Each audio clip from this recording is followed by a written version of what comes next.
Thank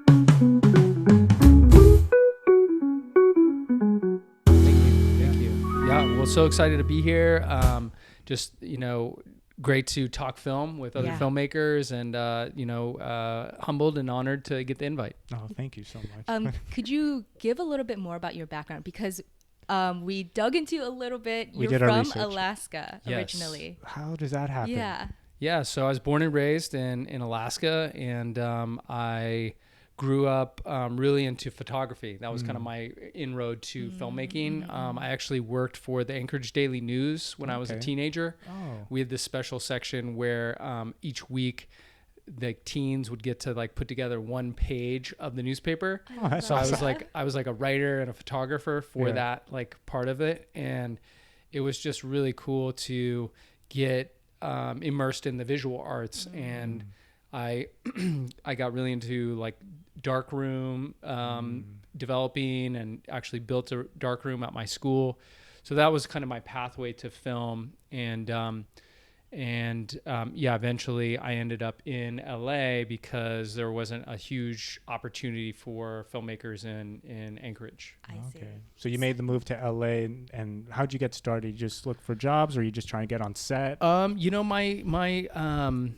My evolution in the industry was kind of, I think like many people, unconventional. I worked in catering and like food before really going full time into production, because I had a background in that. And so actually it was cool because I was able to then work as a culinary producer, and was able to blend my production love with food.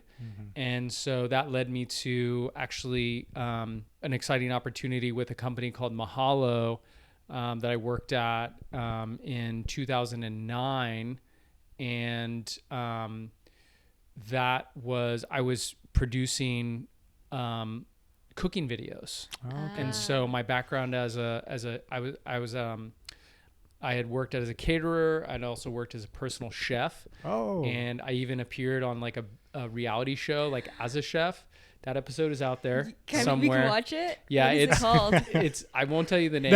We got to look for it. It's out there. It exists. That's awesome. But a different life where I was like on the show, like as the chef. That's Wow. cool. But eventually, I ended up at this company that was a tech company. So that was a really cool experience because, going through more of a traditional filmmaker route, like where working at a production company or a studio or something like that, I instead I was working with like software developers and product designers, product managers, and like it was so different. Right. And it was really also when like YouTube was just exploding. And so that eventually led me to work at another company called DocStock, which was another tech company that Like stock footage? no, it was kind of like LegalZoom. Okay. Where it was like designed for like entrepreneurs and small business owners to help them with resources to run their businesses. And so I was hired by the CEO to really build the video department. So they had no video, and then I had the opportunity to like build a team and build a studio. Wow. And over the course of my time there, I produced like over 1,400 different videos with like venture capitalists and founders and lawyers, all of these different educational videos for entrepreneurs. And ultimately that company was acquired by Intuit, which was really exciting. But that kind of led me to my own entrepreneurial journey. Right. And you mentioned my company. So I started that company in 2012 for WT Media. And it was really really pursuing the premise like, hey, we can do production, but in a new way, in using DSLRs and really capitalizing on the digital innovation that was happening. We were able to work with some really amazing clients, like right out of the gate, like Google was an early client. And eventually, got to work with companies like Microsoft and AT&T and Netflix. So that's really been a lot of my journey as a business owner, where I really came more from the branded and commercial side of things. Like we were able to do ZipRecruiter. We did their first national TV commercial, which was really exciting. But that then fast forward to me starting to do more narrative stuff. That's always been like my passion. Right. And in 2017, that's when we did the film Souls of Totality with Tatiana Maslany and Tom Cullen. And then the next year, 2018, we did How to Be Alone. We also did Will the Machine with Kent and Denzel Whitaker. And it's just been really exciting to take all of what I've learned in branded and the experience that I've had on set, and just being able to produce a lot and learn how to actually make content, and then translate that to narrative and both short form as well as long form, doing features and also now developing a TV series, which I can talk more about with this project. Right, because this 5150, the movie we're about to watch, is a proof of concept. Correct. And do you want to make this into a feature or a series? A series. A series, okay. Yep. Because I mean, no spoilers. We'll watch it, but the ending is captivating. Yeah. And Thank you. I wanted to see more about it. So. Oh, thank you. You. Well, excited to get into it, and I can share more about the process of how we're transitioning this from a short as a proof of concept into a series. Right, cool. All right, let's get started on 5150. So how did you get started working on this film? So Denzel and I originally met through Kent, through Will the Machine. So we did that project together, and just hit it off. Denzel is not just an amazing performer, he's also an amazing storyteller, collaborator. He's an incredible writer, director. So Denzel and I developed this script starting in late 2018, I believe. No, it was late 2000 let's see, 2000 The years start to blend. It was 2019 that we really started to collaborate in earnest on 5150, and initially it was envisioned as a proof of concept for a feature, but then once we really started to unpack it and really dig in, we were like, man, this is too big for a feature. And so that's where this current iteration and the genesis, my little cameo there,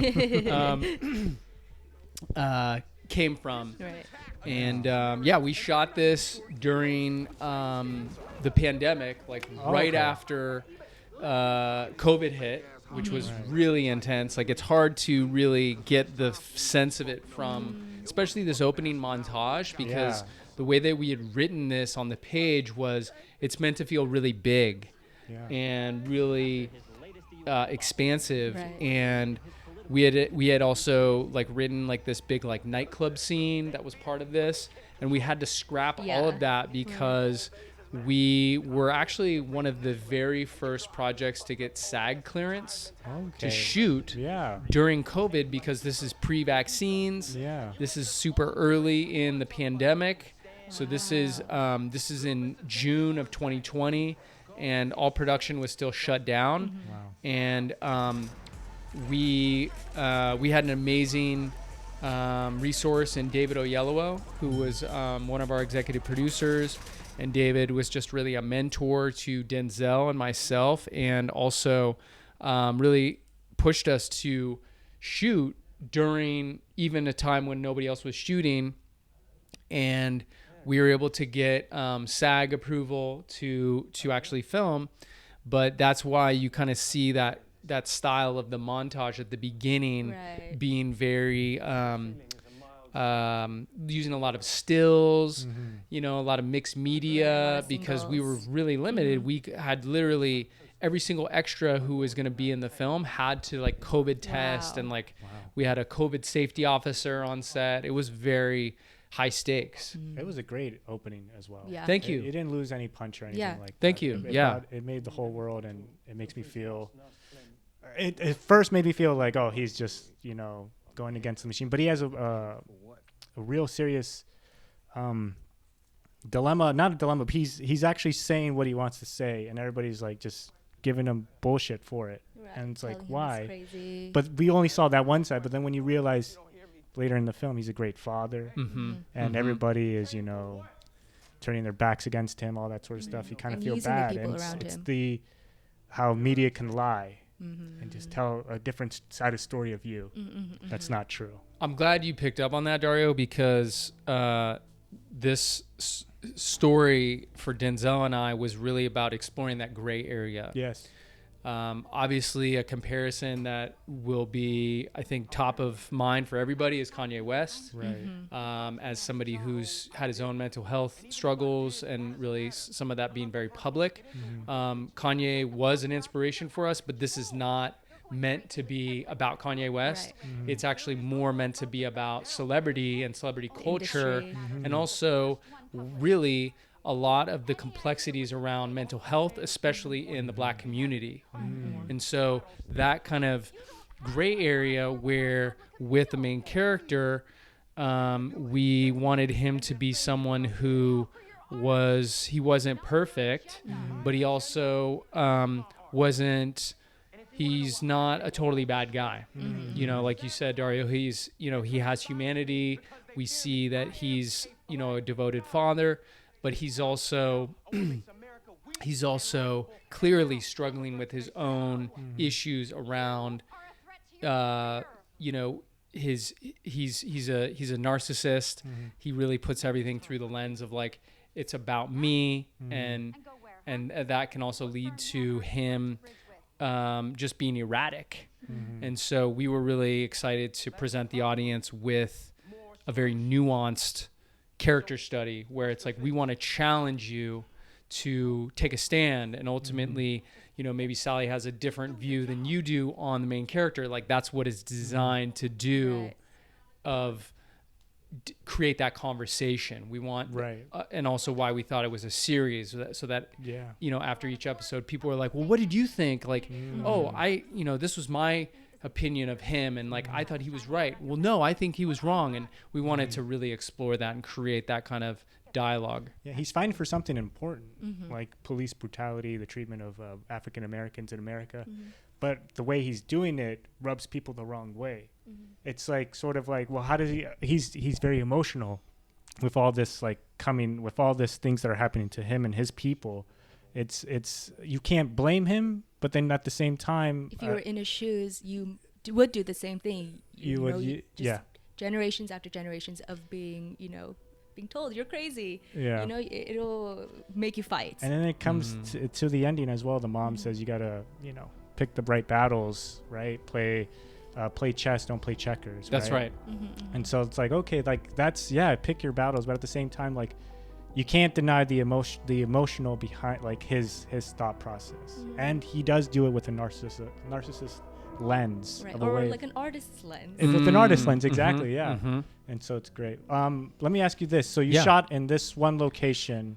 You shot multiple, primarily, because I remember you had a mansion. He was playing basketball with his kids. And then the front house. But the production designer, who are they, and how did the concept come about for this? Oh my gosh! Well, huge shout out to Francisca Palumbo, Frankie, our incredible production designer. She this was actually a built set that we created, so this was all from scratch. Nice. So I mean, flats, the whole thing. My wife, Esmera Asifa Trefry, she did the art direction that was like the 3D modeling of the set. Nice. So it was a really cool process to create this, what Denzel, as our director, had really envisioned as something kind of like Black Mirror-esque, that didn't feel like a typical kind of institution. It felt more like elevated. A little upscale. A little upscale.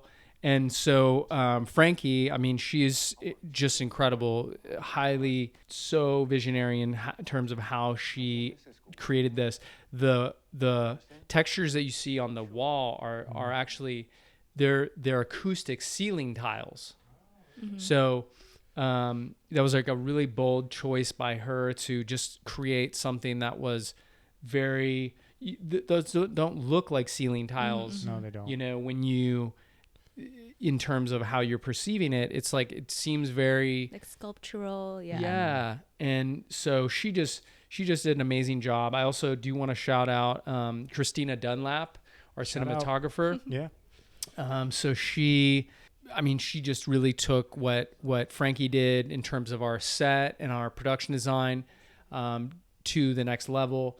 We actually partnered with Canon, and we're shooting on these Sumi Ray lenses, which were given to us by Canon. When we shot on the C500 Mark II, and so that was really cool to partner with Canon to showcase what the system could do, and especially the lenses.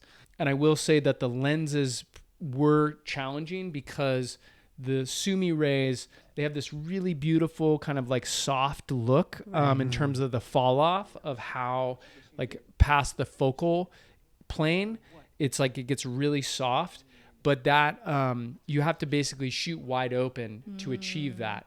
So that meant that your focal plane was like so narrow, so that it was really difficult for our camera team and our first AC to pull focus. Right. Yeah. Because we wanted that really nice look. Denzel wanted, and Christina, our cinematographer, wanted that really soft look.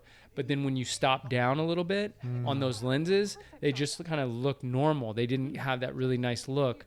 Right. So we were basically shooting all of this stuff, especially the dialogue sequences and stuff, all wide open. And it was like really challenging, and just kudos to Christina Dunlap and her incredible camera team for achieving this look, because it's all shot in one location. Right. How do you make it interesting visually and make it look really elevated? Yeah. And I think she did an amazing job there. Why did they have that decision of making it soft and bloom-like? Was it because this is supposed to feel almost like a dream? Yeah, it's a good question. I think the way that we came to that was really through understanding the camera system and the lenses, and like that's how it was best for us to achieve what we could in terms of the maximal output and result from the equipment that we had. So we had this awesome opportunity to partner with Canon. They essentially sponsored the production and then gave us all the equipment. Amazing. But typically I might go to like Panavision or some other camera house and get like an Arri Alexa or something like that. But we had an amazing partner in Canon, so we basically were just like, okay, well, how do we lean into what this camera system can do? And that's where it was like, hey, the best way to utilize these lenses is to just shoot like wide open. Totally. How did that partnership happen? So Alex Sachs, who's an amazing camera, he's an amazing executive at Canon. He's a longtime friend and collaborator. Prior to him being at Canon, we actually worked on a number of projects together. I had mentioned to Alex that we were doing this project, and he just really loved it and wanted to be involved. And Canon's just an amazing supporter of filmmakers, and so that was how that collaboration came about. But yeah, I just highly recommend for filmmakers out there. Canon's a great system. You always hear about like Red or Arri or Blackmagic, but Canon is, especially for narrative, it's kind of an overlooked platform. And as you can see from the results here, I mean, I would put this film in terms of production value up against a lot of other camera systems and lenses as well. And that's really a testament to Canon. Yeah. how did you find your actors? Yeah, so we were really lucky with, we were very blessed with not only Denzel Whitaker, our amazing director, but also David Oyelowo, our executive producer and really a mentor to Denzel and I, as having a team that was very, had some amazing performers and that we wanted to attract amazing performers. And so we were really fortunate with Angela Gibbs, who you see here. She plays the mother. She's playing opposite Jovan Adepo, who, as I said, I mean, amazing actor, nominated for an Emmy in Watchmen. You saw him in Fences as well, and more recently in Three Body Problem. We were really fortunate just to have the support of our producers and an amazing casting director as well to really go after, just top level talent. Another actor who you'll see here in a moment, who plays Dr. Davis, played by Douglas Weston there in kind of center of the frame. You may recognize him. He's a longtime character actor. You've seen him on a lot of episodes of like NCIS. So we were really ambitious with just swinging for the fences of saying, hey, this is something really elevated. We want to get performers at Jovan's level, at Angela's level. And, I think we couldn't have asked for a better cast. So do you like send them the script, you send them an offer, and then they get back to you and be like, I love the script, I want to work with you guys? Or yeah, typically if we can, we try to leverage as much of like a first degree connection as possible. We also go through, and for this film, we went through more of like the traditional channels. Typically, I always recommend for short filmmakers to utilize managers as opposed to agents. They're much more receptive to short films and short filmmakers. Agents are, in my experience, they'll be involved in some way, but usually they're going to be like, well, why would we do this? There's no money. And by the way, for all of our actors, we are paying scale SAG minimums. So like none of these actors, even though Jovan, he's an Emmy nominated actor, I mean, he's getting like a, minimal amount of money. And that's, I think, a testament to the work and the quality and the character and the writing. That's what I find that actors really respond to. And as long as you are confident in how you pitch and how you position your project, especially I want to mention that it's really designed as something beyond just a short film. That's something with short filmmakers that I find is often overlooked, is you can become so fixated on, I need my short to be amazing, and you can lose sight that shorts are incredible. I'm a huge proponent of shorts, as you guys know, but shorts are not sustainable, and they're not like the be all end all. And so to me, a short should always be associated with either a feature or a series or some kind of larger vision or goal. Even if you don't want to adapt your short film, many short filmmakers that I have worked with, I really try to coach them and to position it as like part of their career in some way. So for example, maybe you want to use your short to sign with a rep, or open new doors for you to like direct in, film or TV. And those are things that I think are really important when you're ideating and coming up with a concept of what your film might be. Silver lining of it, or I guess the flip side of the coin, is you don't necessarily have to have that all figured out. Like you don't need to know, like have the feature written when you do the short. But just to your point, Dario, is like you want to have the idea, and especially when you're pitching talent, I find that even like cinematographers or editors, right? We had an amazing editor with David Marks, who is like did Last Black Man in San Francisco, and like he's a very high level editor. And we got him similar to how we got everybody else, of just being like, hey, this is a really great piece on its own, but it's designed as something bigger, right? And so that being able to position your project with that kind of confidence, where it's like one of our producers and a close collaborator of mine, Ramphis Myrtle, he always says, really pitch your project as a moving train that people want to get on, that's like going with or without them. Right, yeah. You know, and that's part of that quality of where you want to have it be bigger than just like, hey, this is just a, 18-minute short film. It's like, no, I'm going to be part of something that is going to be, yes, I want to be part of this 18-minute short film because it could be like a really awesome TV show. Your writing process with Denzel, how was that? Super collaborative. Really, it's just checking your ego at the door, focus on who has the best ideas, and really just going through, literally beat by beat, and really just, we created a very thorough outline and really broke the story together and borrowed some of the things that we've learned from like much more experienced writers of how to work in like a writer's room or as a writing team, whereby you leverage the sort of collective intelligence of more than one person. I think that's really helpful in the outline process.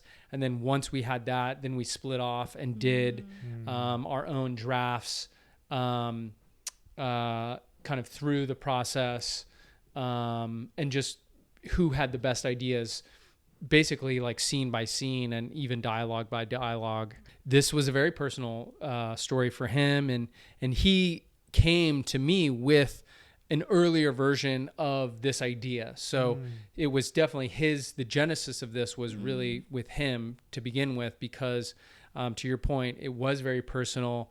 And especially as somebody who had grown up really in the entertainment industry, he had just seen the side of the celebrity culture that I think many of us don't see. Totally. Behind the kind of like glitz of the paparazzi and what have you, and more of the personal, and also what can be like an isolating and even like, really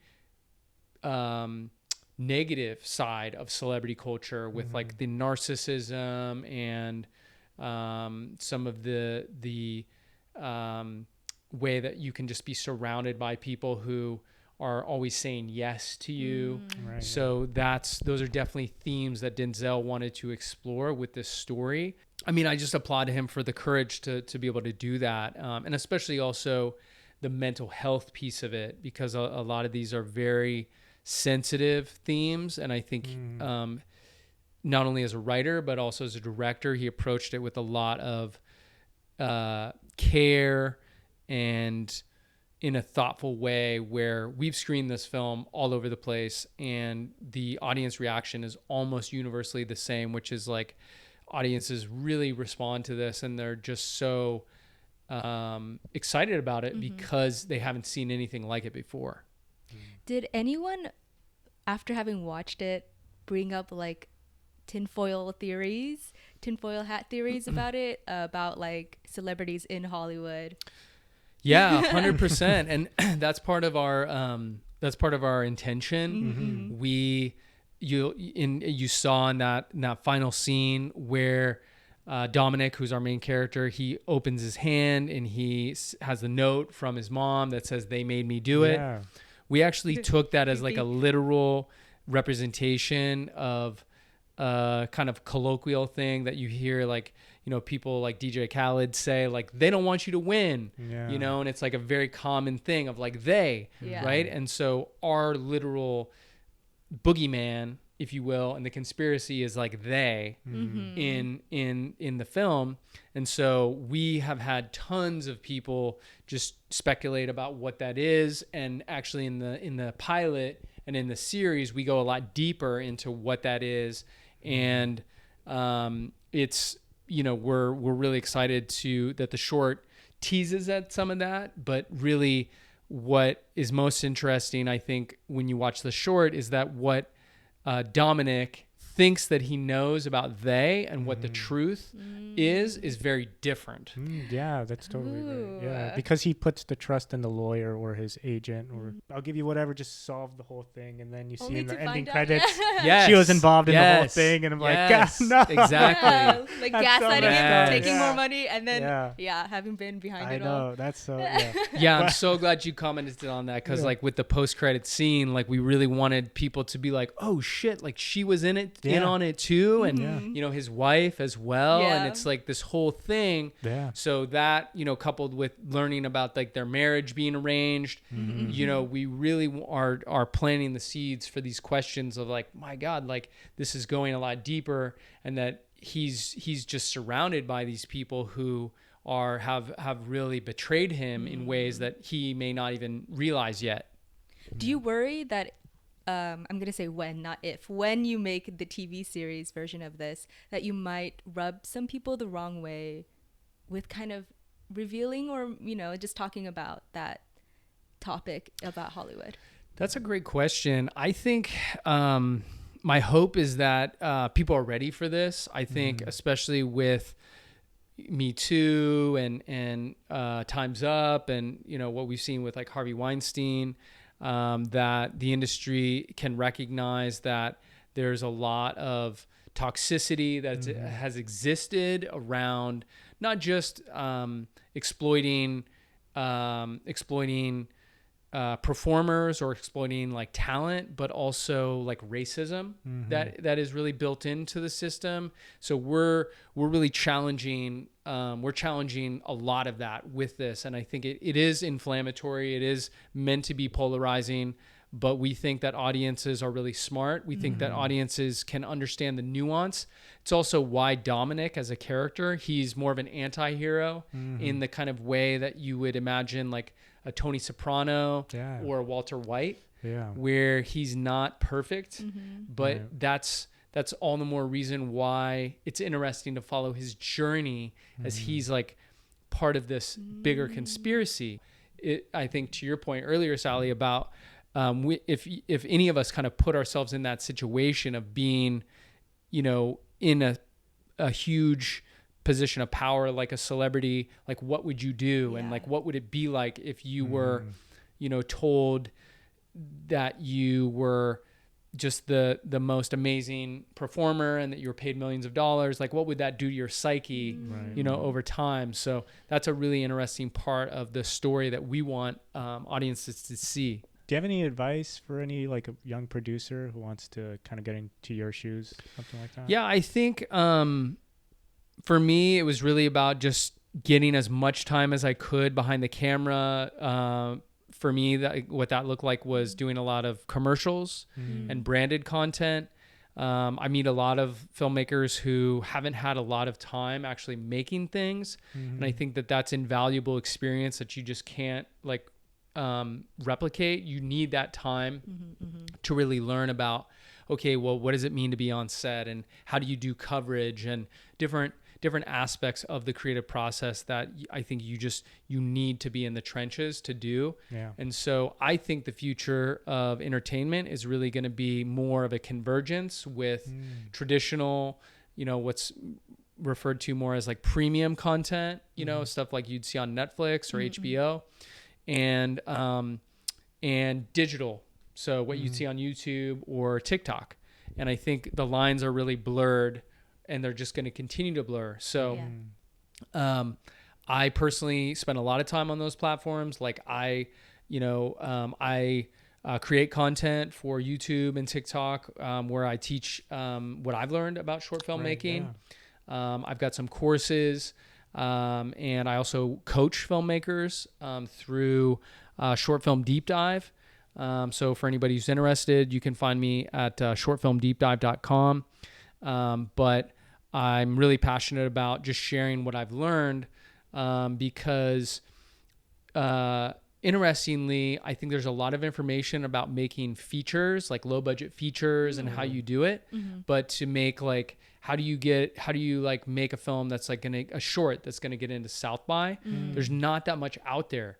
And like with 5150, for example, we raised over $33,000 on Kickstarter. Wow. And were, had amazing partners throughout the process. And we were able to then, have this incredible experience with the film. And all of that, I think, was really made possible by a commitment to doing really excellent work, but also just being, being very open to being flexible, I think is another aspect to being an excellent producer and a filmmaker, and not being so fixated on like your vision. That's something like with Denzel that I'm just like such a fan of as a director. He's constantly seeking input from his actors and his team to just be a better storyteller. And so I think humility and, not having all the answers, you may, as a director or as a producer, or whatever your role may be, you may have like a really strong vision. But I think the best filmmakers, and, I've had the opportunity to work with, some really high level people like Matt Damon. Oh, wow. What it amazes me about some of those folks that I've worked with is their presence, where they'll just be so focused and interested in what it is that they're doing and your ideas as their collaborator.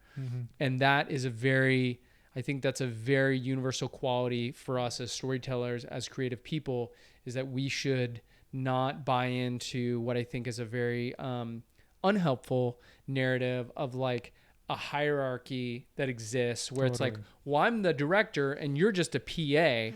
So I don't have to listen to you. Yeah, that's a lot of that in short films. Yeah. Yeah. So I think it's never been a better time to be a creator, be a filmmaker. And I think just getting as many reps as you can, working on smaller projects, working on digital stuff, is hugely valuable, and working with great people. Those are some of my top takeaways. Yeah, the people you surround yourself with, you just make more art with each other. You keep collaborating. They introduce you to this person. They introduce you to that person. You work on their project. You work on their next project. It's like an ecosystem that you keep building. That just keeps, and it gets better and better with time. Yeah, with time and everything. Yeah, and another thing I'll add to that, I love that, and something that I found to be really helpful, like with this project, for example, and then with many of my other projects, is that may be somewhat limited in our like may not think like, oh, we couldn't get that actor or we couldn't get that DP. If you just try, you may be surprised at what you could actually accomplish. I mean, like I shared with you guys, the amount of money that we were paying, some of these really established actors and crew members was not the reason that they said yes. Right. They said yes because they wanted to work with me and my team and people who were really dedicated and passionate. Yeah. And so I would encourage any really motivated filmmakers to just swing for the fences. Totally. And just go for it. Because if you have the belief, there's no reason why somebody wouldn't say yes. And the beautiful thing about it and the way that this industry works is it is like a moving train where once like somebody hops on, it's like, oh, well, we have, like for us, one of the early people that we got was David Oyelowo, and that was strategic. Like you go after some of these bigger, try to get some like momentum earlier in the process. So it's like, then once we start going out to other people, like when we went to Jovan Adepo, we were like, hey, we have David Oyelowo, and David helped us get Jovan. Yeah. And then once we had Jovan, then we were able to get all these other amazing actors, and then we were able to get an amazing crew. So you asked earlier about like how you get top level talent, and I cover more of this in Short Film Deep Dive. I definitely encourage anybody who's interested, check that out, because I've got some good resources about this. Check it out. shortfilmdeepdive.com. But like, it's really, there's no reason why you can't use some of the same techniques as what agents and managers are doing all day long. You know, we can act like our own reps. Yeah. You know, I do have a literary manager, Jeff Portnoy at Bellevue, and he's amazing. But I have taken the approach of there's no reason why I can't just advocate for my own projects and try to get people like Jovan Adepo or Tatiana Maslany or whomever to work with me, because ultimately they're looking for great projects to work on. They're looking for talented filmmakers to work with. It's just up to us to be that one that they say yes to. Yeah, because there's always young talent out there. They're going to be the next Spielberg. They're going to be the next exactly big name director. It's like, I want to get on that train. John, thank you for coming. Oh my gosh, it was my pleasure. You're so thrilled to be here, and best of luck with the podcast. I had a blast, and people can follow me at John Trefry. I'm on Instagram and TikTok and YouTube and LinkedIn. And you have a course as well. Yep, I got my course, so check me out on Short Film Deep Dive. I'm all about helping other filmmakers, and it's just my pleasure to talk more with amazing creatives like yourself. And just the last thing I would leave you guys with is I think that now has never been more important of a time to be storytellers. I have 2 young boys, and I just think about how important it is for us to use our abilities as storytellers to speak truth to power. And there's so much division in our country right now, and I think stories have the potential to bring us together and the potential to heal. And I think that stories also have the potential to help us face really big challenges like climate change. So for me, that's why I get up in the morning and do this work, and it's just it's an honor, honestly, to be a storyteller. Awesome. Thanks, John. Thanks for having me. Appreciate it. Peace.